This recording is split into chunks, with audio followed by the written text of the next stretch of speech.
Welcome to Saritha natural vibe. చింతగింజని పొడి చేసుకొని వాడుకోవడం వల్ల మనకి ఎన్నో అనారోగ్య సమస్యల నుంచి తప్పించుకోవచ్చు.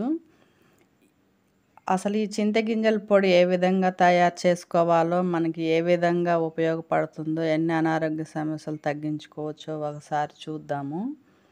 చింతగింజల పొడి చేసుకొని మనం కడుపులోకి వాడుకోవడం వలన మోకాళ్ళ నొప్పుల్ని తగ్గించుకోవచ్చు. అంటే ఈ పొడి వాడడం వల్ల మోకాల్లో గుజ్జు అనేది తయారై మోకాళ్ళ నొప్పులు తగ్గుతుంటాయి. ఇంకా అంతేకాకుండా షుగర్ పేషెంట్లు కూడా దీన్ని వాడుకోవచ్చు. ఎలాంటి సైడ్ ఎఫెక్ట్స్ లేని ఈ పౌడర్ న్యాచురల్ పౌడరు.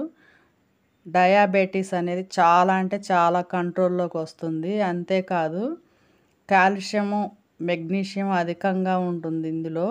ఈ చింతగింజల పొడి అనేది స్త్రీలకు చాలా ఉపయోగపడుతుంది. మెనోపాజ్ దశలో ఉన్న స్త్రీలు కానీ, ఇంకా గర్భసంచి రిమూవ్ చేయించుకున్న స్త్రీలు కానీ ఈ పొడి వాడడం వల్ల ఫీల్ గుడ్ హార్మోన్స్ రావడమే కాకుండా చాలా ఉపయోగాలు ఉన్నాయి. వాడితే కనుక మీకే తెలుస్తుంది. అయితే ఈ పొడిని ఏ విధంగా తయారు చేసుకోవాలో ఒకసారి చూద్దాము. శుభ్రంగా ఉన్న చింతగింజలను తీసుకొని శుభ్రంగా కడిగి ఇలా వేయించుకోవాలన్నమాట. బాగా ముదర వేయించుకోవాలి. ఎన్నో అనారోగ్య సమస్యలను తొలగించడమే కాక ఎన్నో లాభాలు ఉంటాయి ఈ చింతగింజల పొడిలో. అలా వేయించుకున్న తర్వాత చల్లారబెట్టుకొని ఒక బౌల్లోకి తీసుకొని నీళ్లు పోసుకోవాలి. ఇలా నీళ్లు పోసుకొని ఒక రోజల్లా నానబెట్టుకోవాలి. ఇలా నానబెట్టుకుంటే ఈ విధంగా పొట్టి ఊడి తెల్లటి పలుకులాగా వస్తాయి మనకి శనగ్గింజల్లాగా.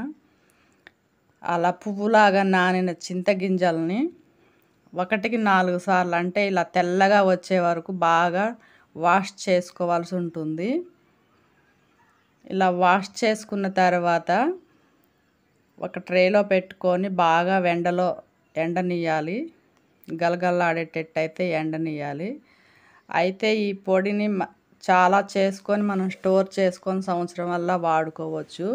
1 కేజీ 2 కేజీలు అయితే మిల్లు పట్టించుకొని స్టోర్ చేసుకోవచ్చు. కొద్దిగా అయితే ఈ విధంగా మిక్సీలో పట్టుకొని స్టోర్ చేసుకోవచ్చు. మొలల సమస్యతో బాధపడేవారు కూడా దీన్ని ఉపయోగించడం వల్ల తగ్గుముఖం పడుతుంది. ఎవరైనా సరే గోరువెచ్చని పాలల్లో కానీ నీళ్ళల్లో కానీ రోజు 1 చెంచా కలుపుకొని తాగడం వల్ల ఎన్నో అనారోగ్య సమస్యలు చెక్కు పెట్టచ్చు.